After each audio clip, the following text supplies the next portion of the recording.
A timeline of the Menendez brothers' murder case and the push to re-examine it. The question for prosecutors re-examining the murder convictions of Lyle and Erik Menendez is not whether they killed their parents, but how culpable they really are. There's no question that they committed the killing. Los Angeles County District Attorney George Gascón told CNN's Jim Acosta on Saturday. The question is, to what degree of culpability should they be held accountable to, given the totality of the circumstances? The re-examination of the case comes more than 35 years after the fatal shooting of Jose and Kitty Menendez in their Beverly Hills home, leading to a high-profile prosecution of their sons Lyle and Erik, then 21 and 18 years old. The brothers were ultimately convicted of the murders and have admitted to the deed, but they have argued they did so in self-defense after enduring years of their father's abuse.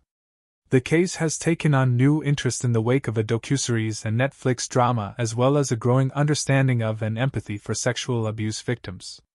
Prosecutors have said they are reconsidering the brothers' prison sentence of life without parole. Here's a look at the timeline of the case over the decades, from the initial shooting to the recent efforts to alter their sentence. August 1989, Jose Menendez, an executive at RCA Records, and his wife Kitty Menendez, are shot and killed by shotgun blasts in their Beverly Hills mansion. Lyle called 911 and said, "Someone killed my parents." March 1990. Lyle is arrested by police and Erik turns himself in days later after they confess to their therapist. They are accused of first-degree murder. July 1993. The Menendez brothers go on trial in a Los Angeles courtroom, each with a separate jury, in a trial televised on Court TV. Prosecutors argued that they killed their parents for financial gain. The brothers' defenses admitted they killed their parents but argued that they acted out of self-defense after years of emotional, psychological, and sexual abuse by their father. January 1994. Both juries deadlock and cannot come to a verdict. October 1995. A retrial of the brothers begins, with one jury. This time around, much of the defense evidence about sexual abuse is excluded, according to defense attorneys. March 1996. The jury convicts both brothers of first-degree murder. July 1996. The brothers are sentenced to life in prison without the possibility of parole. May 2023. In the Peacock docuseries, Menendez plus Menudo, Boys Betrayed.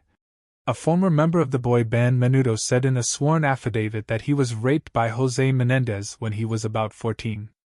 Attorneys for the Menendez brothers file a habeas petition asking the court to reconsider the conviction and sentence in light of new evidence from the Menudo band member, and from a letter Erik wrote about the abuse prior to the killings.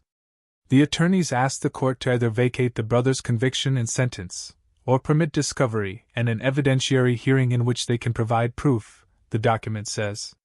The Los Angeles County District Attorney's Office says it is reviewing the petition. September 2024, Netflix releases the crime drama Monsters, the Lyle and Erik Menendez story, a 9-episode series co-created by Ryan Murphy and Ian Brennan about the killings. The show is really more interested in talking about how monsters are made as opposed to born, Murphy says during a panel at an early screening of the show's first episode, according to Netflix. We try to not have too much judgment about that because we're trying to understand why they did something, as opposed to the act of doing something.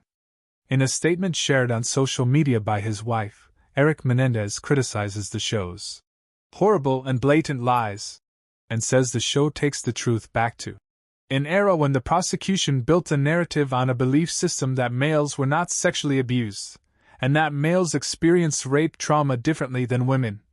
He writes, "Those awful lies have been disrupted and exposed by countless brave victims over the last 2 decades who have broken through their personal shame and bravely spoken out. So now Murphy shapes his horrible narrative through vile and appalling character portrayals of Lyle and of me and disheartening slander," he writes.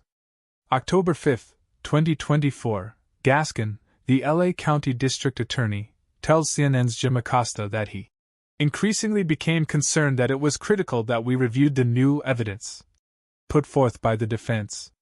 He noted that times had changed regarding how the public and the courts treat victims of sexual abuse.